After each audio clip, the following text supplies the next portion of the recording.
It's Two on the Aisle with me, Charles Gross, and Leslie Hoban Blake. Tonight, reviews of Kowalski, The Happy Ending, English, and Gypsy. Ladies and gentlemen, it's time for Two on the Aisle. Hey, Leslie, how do you like our new opening? I think it's fantastic, Charlie. You did a lot of good work on that. I'm very appreciative of being included in it. I wish we were in the studio tonight. This is a glitch with the system. We don't Yes. quite know why, but that's what it was. And we have been trying to get you a new show. So here's the new Been away show. way too long. We're back, Yes, and we have some wonderful yeah. news to talk about. And I'm going to kick off with an off-Broadway show that we saw, based on some real life characters that most everybody who's got something to do with theater knows a lot about. It's called Kowalski. The only Kowalski I know is Stanley Kowalski, and yes, that's the Kowalski we're talking about. And it takes place as it actually did in 1947, but it opens in 1977 as Tennessee Williams is being interviewed on a show, and then everything else becomes the backstory, and then he comes forward again. What he's talking about is the night that Marlon Brando was supposed to come and audition for Stanley Kowalski, and Marlon Brando hasn't showed up. Also in the cast are Pancho, his then lover of the moment. He called the place Rancho Pancho, which is kind of cute, and also a very real character, Margot Jones, who was head of the Texas Theater Company that was world famous. That was actually something I found very interesting because she had hoped to direct Streetcar. And she's a good friend, a supportive friend, and she's very bitter. And he is charming, but. And the thing is, the reason he's charming, is that he's got Elia Kazan to do it, and that tops her and everybody else. Even she understands that she can't fight that one, you know. She is, and she does. Is utterly disappointed. It's almost like a little Noel Coward play by way of Tennessee Williams. You know, they're talking and they're drinking and they're talking and they're drinking, and you know about his sex life and you know about things, and then Pancho and Margot go off to the local bar. Tennessee's left alone, sort of sobbing in his booze. Enter, knock, knock, knock. Nobody answers the door. Man walks in wearing a t-shirt, a leather jacket, and he is a hunk. And guess who that is? It's the very late Marlon Brando. Marlon Brando. Yes, very late. You mean late to arrive, not dead. Yes, late to arrive. Also late now, but I mean, you know, late to arrive.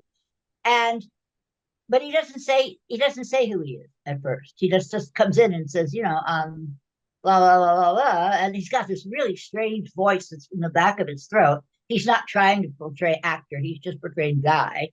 And the sink doesn't work, and he fixes the sink, and the toilet doesn't work, and he fixes the toilet. And Williams is giving him the eye and going, wow, you know, that's some good looking guy. He's and eventually the story comes out. Say what? He is very handy to have around, Marlon Brando. Oh, yes, very handy indeed. And then eventually Williams finds out who he is. He's not happy. Right. You know, he feels it's very disrespectful. He's a prominent playwright. Right. It is a total unknown. They go together and they sit and they talk and they drink. And to be honest, to me, that was the weakest part of the play. Really? Yeah, their interaction. Then all of a sudden, this young lady walks in. No, just before you go to all of a sudden, what was it that didn't play for you? I'm curious. You know, their interaction just seemed very dull after a while. I was really losing interest. Oh, in both Tennessee. No, okay. I mean, that's fair from your perspective. I didn't feel that way, but I just two iconic members of the theater, and they're together, and it's. You never want to see people off stage. They're boring. They're just people, you know. Well, yes, but. You see, except neither one of these was. But you know, you see Robin Lord Taylor as Tennessee Williams, you know, hamming it up. Right. Lack of a better word, gaying it up. It's not hamming, it's camping. So Tennesseeing it up. That's the term. Tennesseeing it up, and it's great. And Brando comes in, and this is not the best written Brando. He does his mumbling too. Don't forget that he actually mumbles, which is something that Tennessee doesn't like, and he says, "Do you have to mumble?" Right. And Brando goes, "I don't mumble," you know. I mean, that's sort of, It's Brandon Flynn as Brando. right. What do you mean mumble? You know. And I thought Brandon Flynn did a great bit because he was a very young Brando. He had just come off doing something on, on Broadway, but it wasn't a truck stop. I think it was truck stop. I didn't find that sequence very interesting after a while, but then all of a sudden, Ellie Ricker walks in as his friend, girlfriend, something. Well, as Brando's friend who traveled with him. Yes, he travels with. That's a good way of. And she is a breath of fresh air. And all of a sudden, this play came alive for me. And then ultimately, we see where Brando, who said he wasn't going to audition, actually was, and we. Well, not only was, but had memorized the script and knew it and had it in his back pocket all the time.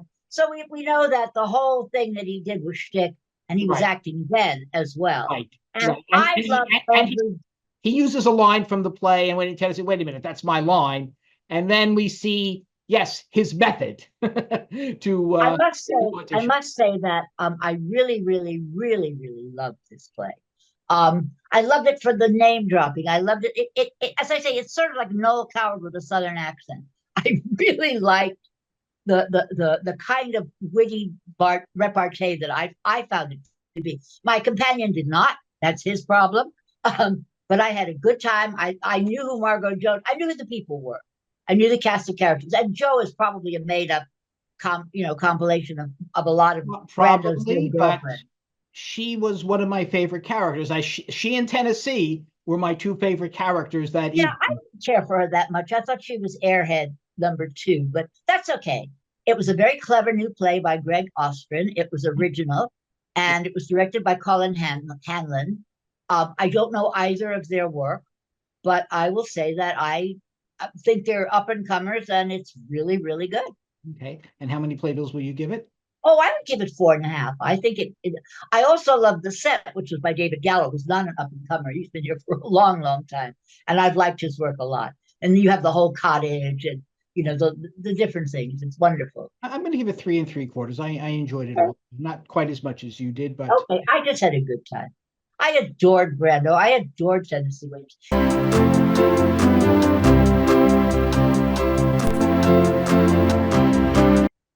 I thought that the romantic comedy this season was going to be left on 10th. And I saw it. I liked it very much. But there is one that I think is even better. And ironically, the romance is between 2 robots. And their names are Oliver and Claire. And they are in this home for discarded helpers or robots. I don't quite know how it works. And it works that they stay there until they run down. And once they have no more value there, I guess, I don't know, they're junk. They don't tell us what happens to them then. Right. Well, they are coming into the end of their useful life, I think, or something. I forget what they're coming to the end of their useful life. Right. I forget what the term the end of their shelf life or something to that effect. Right. It's very clever, and they meet. Her recharger is broken, and it's very hard for them to find replacement parts. They've both been hurt by their owners. He believes his owner is still coming back for him. He's sitting there literally for years waiting. He gets magazine subscriptions. Her story, she's a little more attuned to her fate. They're both having trouble finding parts, and they just spend this time together. Well, she's a 5 and he's a 3. She makes a big deal out of that. She's smarter than he is. She's smoother than he is. He's a little more. He knows how to drive, and he doesn't. But she's also, her speech is more like human. He's an earlier model, so he has a few. Right, and he's a little jealous about that. Mm-hmm. But he is actually in better shape than she is. He has a longer battery life left than she does. Right, and he has a working charger. This is by Will Aronson and Hugh Park. It is a musical directed by Michael Arden, and it's just low-key, tender, just beautiful. I think that's the word. Tender is the word. It is so delightfully tender. You don't find that very often among humans on stage, much less among non-humans on stage. And especially with AI being so much in the news today, if we actually reach a stage where our companions, instead of being Alexa, who always talks to me when I don't want her to, and is a little, a little box like that, to have a life-size, lifelike creature who is there to be your companion is not a bad idea. Very, by the scheduled by, I think he was programmed by Sheldon Cooper from The Big Bang Theory. That's just how he is. He can be very stubborn. He can be very, yes. like this.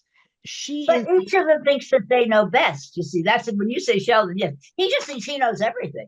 And when he finds out he doesn't, he's nipped. Yeah. She is a little more. And he's beautifully played by Darren Criss. I have to say that I loved it. The performance is delightful. There was this one sequence where they're playing telephone. I mean, he basically brings a 2-tin can, and then she starts making a sound like an actual phone. Because do that. It's just she basically, she's thinking, oh. But she'll play along. She's the more sensible of the two, and more aware of her surroundings, more aware of her circumstances. I think and they go on a road trip together, which is very, very sad and lovely. And we learn their background. We learn why they had to leave their owners, and it is very melancholy. And it looks like the ending is going to be very sad, but then there is one thing that happens that is very uplifting and leaves us at least with hope. So maybe we haven't even mentioned the use of screens. It's a magnificent use of screens. Yes. And AI possibilities that is so integral to what is going on, and gives us such an insight into the essences of these non-human beings that I thought was just wonderful. Anyway, the show is running. It got universally great reviews. Everybody loved it. George Lee did the video design, by the way. Thank you. Yes, and but as I say, it got universally positive reviews from everybody, and it's getting a positive review from including me. From us, and from you. Okay, good. I'm going to give this 4, maybe 4.25. I'm on a good. I might even. I'm going to give it 5. I have no problems with it. I loved it. Yeah. 5. I was right. I didn't find. Yes, 5 out of 5. 5 out of 5. 5 is amazing. 1 is not so much. I would like to hear the cast album and see how, I enjoyed the songs. None of them made a strong impression on me, though. None of them, but I understood all the lyrics. The tunes were not bad, if not memorable. They weren't horrible, and they certainly moved the story along. They gave you character, and they moved the story along. So I think they served their function very well. Yes. Let's talk about English. This has a very unusual setting, at least for Broadway theater goers. It takes place in Iran, 2008. And I should say politics never comes up. You will never hear anything about the government or what is going on in Iran. It takes place exclusively in an English class. And to be perfectly honest, a lot of what is happening could be happening anywhere in the world, but it happens to be happening in Iran. And you have these students, you have this teacher who had lived outside of Iran but came back, and you have her students who, for different reasons, want to learn the English language. And a lot of them are struggling. One has it down pretty good. Another is learning. One is extremely frustrated. And one of them has grandchildren and children living in Canada. And they want to basically erase any of their background, anything to do with their roots. So they think she'd be an embarrassment because of her heavy accent. So they want her to learn English. So she's learning English. There's a woman there who, very intelligent woman, but she is struggling. One man there who stays after class to watch romantic comedies with the teacher, although there is no romance between them. He's got it pretty down, although he points out, well, I know I sound like an American, but to an American, I sound like an Iranian.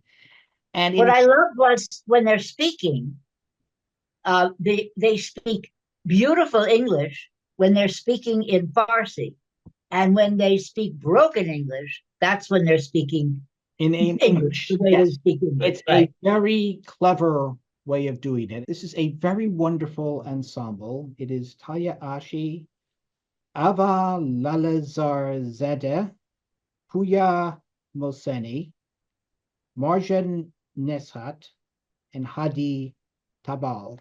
I'm glad you had to do that. I don't think I could have. Good for you. And the play is written by Sanez Tosi, directed by Knan Adams, and it is just such a beautiful experience watching them. These are well-drawn characters. I could understand all of them. I could empathize with all of them. They are really, I enjoyed watching every minute of this. There are twists and turns, which we won't give away. Right. There are twists and turns also, which are totally unexpected, and yet you understand why they exist. Yes. When you hear them, you get what's happening. But they're not. When they throw a curve, it's a good curve. It's not, oh wait, Right. left field. What's Right. it doing here? No, Right. It's not Princess Machina. It doesn't come in and change everything. Okay. You know, it's a beautiful ensemble. Totally. So skillfully done. Right. Absolutely. I'm going to give this 4.5. Oh, I would certainly agree with you. I'd even go 4.75. Yeah. It's rare that we get a little jewel like this, where everything is wonderful and all the people mesh correctly and the direction is exactly what it should be. But it's been a long time coming. It's had a lot of time to really. That's one of the problems with directing. You know, you don't get enough time. When everybody works together for a length of time, this is what you get: beautiful work. Yes. Anyway, ensemble work, and it is. And our final show of the evening, here she is, boys. Here she is, world. Here's Audra. By way of Leslie. I only should get that kind of an introduction. And I'm going to put up a picture of me and Audra, by the way, from the old days. You'll see it. It's a really nice picture that she signed for me, of us. But this play has so many wonderful new things going on, even though it's an old play. It was written for Ethel Merman, who was an old-time star with a certain kind of voice. And so the new director, who's not a new director to us, George C. Wolfe, who's a famous director, has come in with Audra McDonald and an interracial cast. Audra McDonald and her two daughters are struggling in vaudeville, and they meet Danny Burstein. So you've got the children who look as if they may not be from the same father. They may not. And it runs from the late 20s to the 30s, from the end of vaudeville to the death of vaudeville. Those are the time frames. And I'm going to throw up some pictures of some black acts that were in vaudeville. I don't want people walking around going, well, it shouldn't be that way. There were black acts in vaudeville. There was also black vaudeville, which is a separate unit. And this was, without saying anything, this is crossing the line. Okay. That's not what it's about. If you remember the story of Gypsy, and they haven't altered anything. They're not insinuating anything. No lines change. There's no changes in lines. It's the same story. Nothing has changed. And the story is this woman tried to make a living with her children in show business in these dark times into the Depression, the 30s, of course, being the Depression. And trying to stay in show business no matter what, better than being a waitress, I found Audra McDonald's Rose to be an especially desperate one. If you look at her, even at the beginning of the play, she's like this hunched over, and she's this very beaten woman. You know, not so much more so than I've ever seen the character before. She has a playbook, but there's only one play in it, and it's Hail Mary, and she uses it everything. You mean Hail Junie? You mean Hail Baby June? Well, she is trying to bring her younger daughter up as a star, but when June actually has an opportunity, Rose will not give up control, and then June runs away, so she turns her eye onto her untalented daughter, Louise, who will ultimately become the celebrated striptease artist Gypsy Rose Lee. And excuse me, enthusiast. My mistake. Before I say anything else, I want to give a shout out to Scott Lauer. He did not write this. He did not direct it. He did the sound. And he did it so well. This is Jules Stein, Stephen Sondheim. I heard every word. Now, I admit I do know the score pretty well, but there were words that maybe I couldn't even hear, that I didn't even hear clearly on the cast album with Ethel Merman. Everything was pristine, and this is how every musical on Broadway should be. Well, But it's interesting. seldom are. When you say that, it was a large orchestra. This is a show that has both the overture and the entr'acte, which is what they play when the intermission is over, and so you get two overtures in essence, Right. One for the first act, one for the second act, and it's just when you hear the music, your heart swells. You can't help it. I wish we had overtures again. The band is in a pit. It's in the theater. They're not in some room being piped in. It almost sounded when they were doing the overture that the speakers were turned off. I don't think that was the case. No. But it is one of the great Broadway overtures. Now, you mentioned the body kind of thing that Audra does. Audra is clenched. Audra is ready for a fight, and because she's had to fight her father, she's had to fight managers, and she has to fight men. Herbie is the only man she lets through at this point in time, but she's obviously let other men through before. And she abuses him, and she takes advantage. She may very well have abused the others. She is single focused, as you said. She's more of a soprano singer versus Ethel Merman. Just belt, belt, belt, and the songs go over all right. But I notice that, with the exception of Wherever We Go, which she does beautifully, her songs all got applause. I'll get to Rose's turn shortly. But the songs that were sung by the other members of the cast actually got more applause during the show. I don't think we saw it on the same night, and I don't think that's what happened when we saw it. But I will say that she covers it well. She brings herself down to a mezzo range, and then she kind of belts through her mezzo, if there is such a thing. I don't know how you would say that, but she does give it a belting edge. And you say, if you want to talk about Rose's turn, that's fine. Rose's turn is considered to be the King Lear for women. There is no greater part for an older woman, an established star. And she puts it over, and she gets a standing ovation. And here is where it gets interesting, because she's standing on stage, and she's acknowledging it. And for this moment, we are not an audience applauding Audra McDonald or an actress. We are part of Rose's fantasy. Absolutely. We have become a part of the show. And I have to imagine she gets an ovation like this I'm sure. How long did it take you to realize that when we were standing? How long did it take you to realize that? Not long, because you could look at her acknowledging it. I have to say something about Danny Burstein. Danny Burstein can do anything. His fiddler was immaculate. It was just beautiful. Mm-hmm. Made me cry. His Herbie made me cry. And I saw him taking out that suitcase, and I thought, oh God, let him play Willie Loman. Wouldn't he be a brilliant Willie Loman? One thing I have to say about George C. Wolfe's direction, the one thing that I really noticed in prior productions, the girls, Rose, I should say Louise, and Baby June are played by children at the beginning, and then they morph into the adult versions. Right. Generally, that's done with a flashing light, a flicker like a movie type.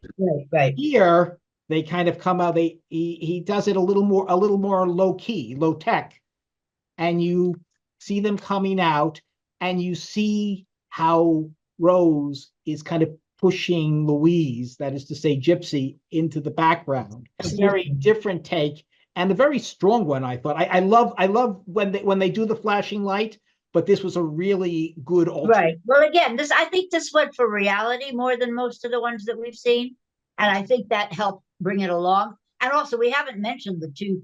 We haven't mentioned Gypsy and June. Joy Wood, when we saw that showdown at CSC.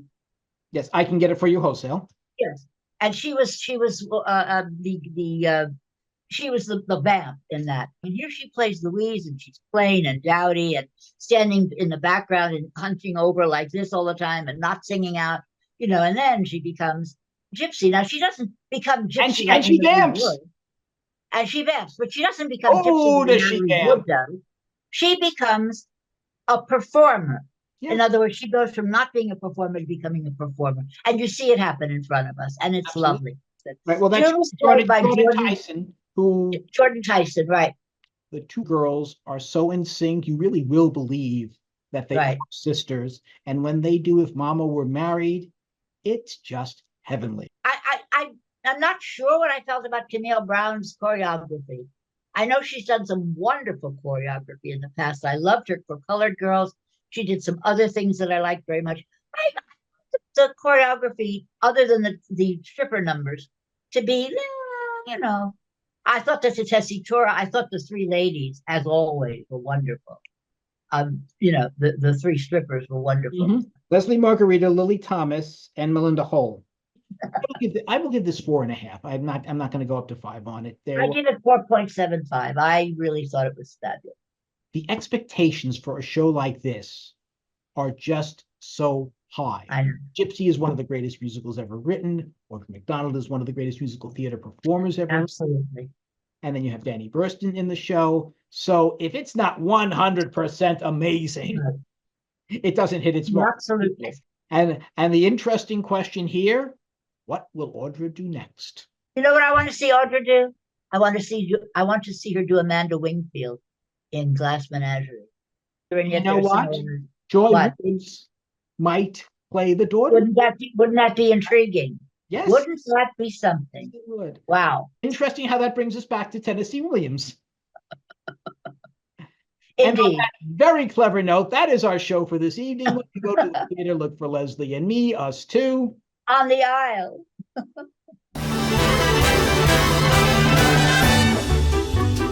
I had a dream, a wonderful dream, Papa, all about June and the Orpheum Circuit.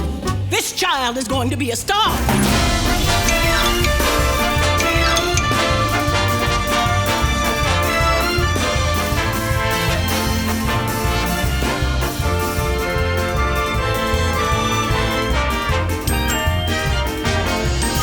Summer people sit on their butts, got the dream, yeah, but not the guts.